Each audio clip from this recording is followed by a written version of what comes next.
My goal is to use the next 20 minutes to make you stop trusting your UBA solutions, or, well, at least stop to trust them blindly. And what makes me more skeptical about these algorithms or these kind of solutions is that, well, I've been there doing them. I've been then creating them. With One Identity, we've been in the privileged access management and identity management space for almost 2 decades. I've been doing that for 10 years out of that. I've been working on UBA solutions for the last roughly 5 years. I've launched one from scratch, and all that experience made me really skeptical about what algorithms can achieve and how we need to approach algorithms. Don't get me wrong, we can get fantastic results. We just must not, as Americans say, drink the Kool-Aid. We need to be careful about what we believe about different algorithms. So I hope Mr. Kuppinger won't kick me out of this conference for bringing up a Gartner chart there, but I think their hype cycle summarizes pretty well what goes on with every technology out there. And this is the same thing that happened with UBA or well, any kind of intelligence in security. If you went to a trade show 5 years ago, to RSA or anything out there, every single vendor had machine learning, intelligence, the next generation of security plastered all over their booth. They couldn't stop talking about analytics, and we couldn't either. I mean, that was the time we jumped onto the bandwagon and started investing heavily in security analytics. And we very quickly reached the peak of inflated expectations when we thought that this is the next technology that could solve all of our problems. But I think since then we became more realistic. We went through that valley of disillusionment, but I think we are now with these technologies quite close to that plateau of productivity. We started to figure out the role and the place of these technologies in our security posture. But that requires us to be able to realistically measure how well these solutions protect us, how well these solutions work, not just on paper, not just in theory, not just in the white papers of vendors, rather in our organization, in our technology environment, on our data. So we basically need to figure out whether we can trust behavior analysis, whether we can trust these algorithms, these solutions. So behavior analysis tools make a bold claim. Eventually, all of them say we want to prevent data breaches. That's the goal. That's what we say on our product page as well. That's the goal. But that's a pretty bold claim to make. Preventing data breaches takes a lot of effort, and it can be really problematic. Now, the big problem is what our lead data scientist does not fail to say every single week. Without data, you cannot do science. And getting high quality and large amount of data about data breaches, about attacks, is a really difficult thing. There is no such thing as an authoritative repository of data breaches. People who get breached rarely publicize data about how that happens. Sometimes they do postmortems, and those make for really good reading. You can learn a lot out of them. But very few of them actually publish data dumps that you can analyze. And even if they do, it is very rarely in a format that you could readily use in your SIEM solution, in your data science tools. It's in a different format, it's in a different setting. It's been anonymized to protect the intellectual property of those companies. They're very hard to use. So it's not a really good solution. And also the other problem is that even if you had that data, analyzing data dumps that were created in the past will not guarantee that you will be able to, or the solution will be able to protect you from data breaches or attacks that are happening in the future. Because attackers will evolve, new attack techniques will emerge. The software that you're using for defense will change, and that changes the landscape. So, to sum it up, that's the big problem of dealing with behavior analytics or security analytics altogether. there are no known attack samples. There are some repositories out there. You can do tricks to collect that kind of data, but it's not like, for example, in other industries, in healthcare, where you have these huge data records that you can analyze. You just simply don't have that. So, but there's a trick that you can use, and there's a pretty efficient trick that will help you there. And it is using the data that you already have. Even though we don't really have data repositories of attacks, what we do have is terabytes and terabytes of data of what's going on in our organizations. We have a lot of data about business as usual happenings, about what our users are doing in our systems every single day. So we could use that same data to test our algorithms instead of waiting for an attack to happen, instead of waiting for an attacker to actually breach our system, which happily is a rare occasion. We could just use the data we already have and test our systems or security systems using that data. The basic idea is quite simple. It is called cross-scoring, and in principle, it's a really simple thing, but it will become a really, really powerful tool to assess the quality of these solutions. So the first step is to take some data from your system. It does not have to contain any kind of attack samples. You should just take a sample of Alice, Bob, and Charlie doing what they do every single day. Those little faces represent Alice, Bob, and Charlie, and those little shapes are their activities. You should split those activities into two portions, and you could use the first portion as a training period and the second portion as a test period. This is a quite typical thing to do when you're dealing with algorithms.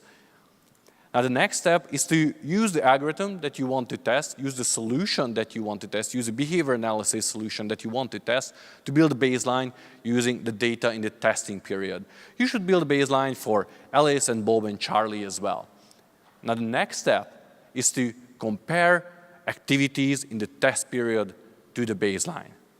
If the algorithm is working well, if that behavior analysis solution is working well, you expect Alice's activities to be scored as pretty normal, as pretty business as usual when you compare it to Alice's baseline. The same thing, you'd expect Bob's activities to be pretty low, to get a pretty low score when you compare them to Bob's baseline, and the same thing should happen for Charlie. But when you start comparing Alice's activities to Bob's baseline, or vice versa, when you compare Charlie's activities to Bob's baseline and vice versa, you expect that score to be higher. Because what you did right there is that you simulated an attack. You simulated Bob hijacking Charlie's account. You simulated Alice hijacking Bob's account. By comparing Alice's activities to Bob's baseline, you basically got your hands on some attack data, because those accounts in that case have been hijacked by people within your own organization. Okay. The basic principle is quite simple, but how can you use that? How can you use those scores to actually figure out whether this algorithm is working well?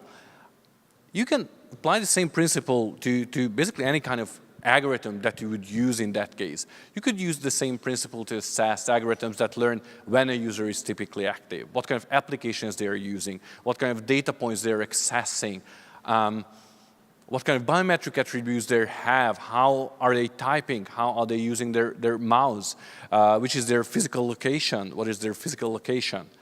And you get those scores, and you need to figure out whether those scores are good or not. The first and easiest solution is just eyeballing the data. The basic tool for that is something called a histogram.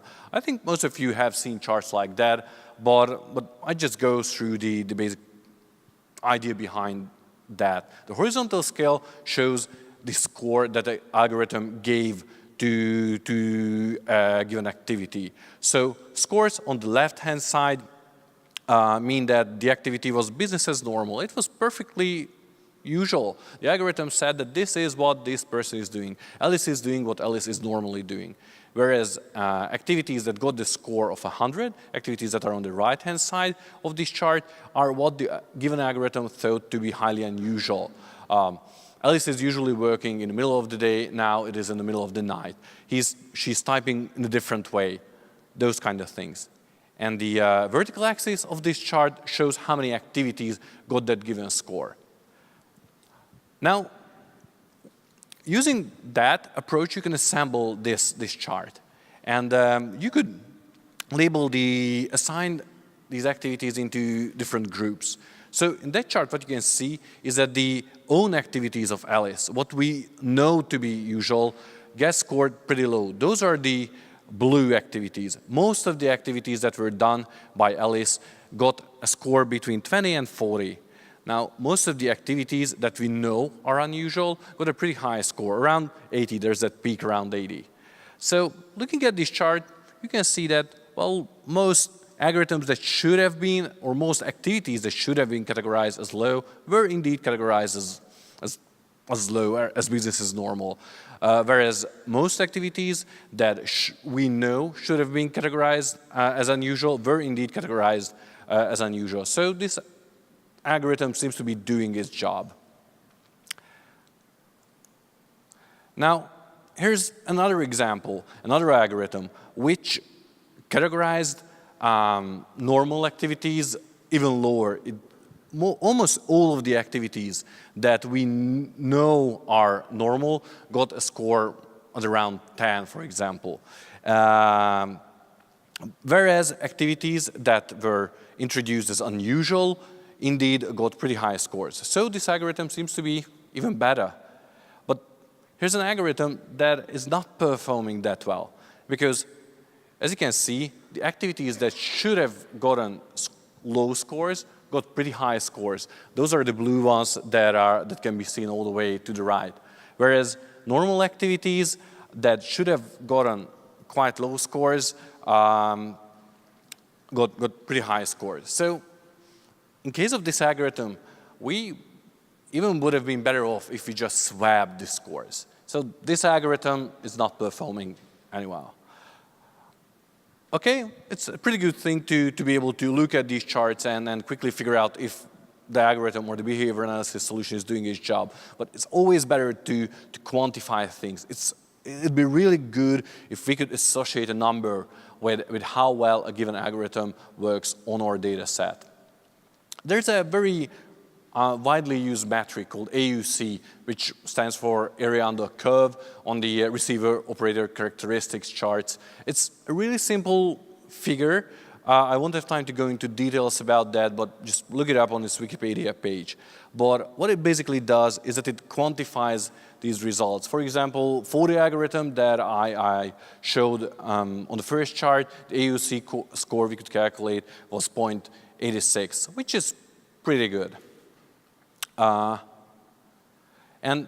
here you can see how that AUC score changes as the chart changes. You can see that algorithms that are able to separate known good behavior from known bad behavior get an AUC score of 1.0, whereas algorithms that are unable to do that get a much lower score, down to even a 0 for algorithms that get it completely wrong. But we can do much more with numbers. Just these simple data points. Remember, the basic thing that we did is that we built a baseline for Alice, Bob, and Charlie, and we compared the activities of Alice, Bob, and Charlie to their own and to the others' baseline. We could use the same scores to come up with tons of more metrics. I won't go through all of them, but I just mentioned some. For example, the one we use quite frequently is called PAUC, which is an extension of the AUC, which tells us how much a given algorithm or a solution is able to separate friend from foe. Because even if an algorithm is capable of separating all bad activities from all good activities, we want that algorithm to be sure in its assessment. We want the good activities to get a score of 0. We want the bad activities to get a score of 100, as opposed to getting 45 and 60. And this is what the metric called PAUC quantifies. If an algorithm is capable of giving a score of 100 to the attacker and a score of 0 to business as normal activities, then its PAUC score is going to be quite high. But I think throughout the last couple of years, we developed roughly a dozen different metrics that help us quantify the algorithms that we test and try. And you can go to the blog of our data science team to learn much more about them. Some of those are used, have been in use in different data science projects for the last decade or so. Others are quite specific to this domain of behavior analysis, and we sort of developed them. So I'd just like to leave you with a few key thoughts, with a few basic ideas. First, just don't trust algorithms blindly. The more complex, the more popular an algorithm is, the more skeptical you should be. If you don't understand what an algorithm is doing, just test it. Try to learn more about that, but also use that algorithm, use that solution on your own data, and verify if it can be useful for you. Without that, you're just guessing, basically. You're gambling. You could try looking for real-life usable data samples of attacks. If you do that, I'm ready to pay a huge amount of money for that. I really do, or at least buy you an infinite amount of beer or wine or whatever is your poison. It's a very hard thing to do. You could come up with samples, and you should come up with samples. You should try to do penetration testing within your organization while these tools are in operation. But looking for a historical data dump of large quantities and good quality is I think, a fool's errand. You just cannot find it out there. And this simple trick, what I showed you, this trick called cross-scoring, can do wonders. It's extremely useful. It gives you a lot of data that you can use that can help you quantify a lot of different metrics about all of these solutions and all of these algorithms. So thank you very much. Thank you, Peter. And I hope we still have time for a few questions.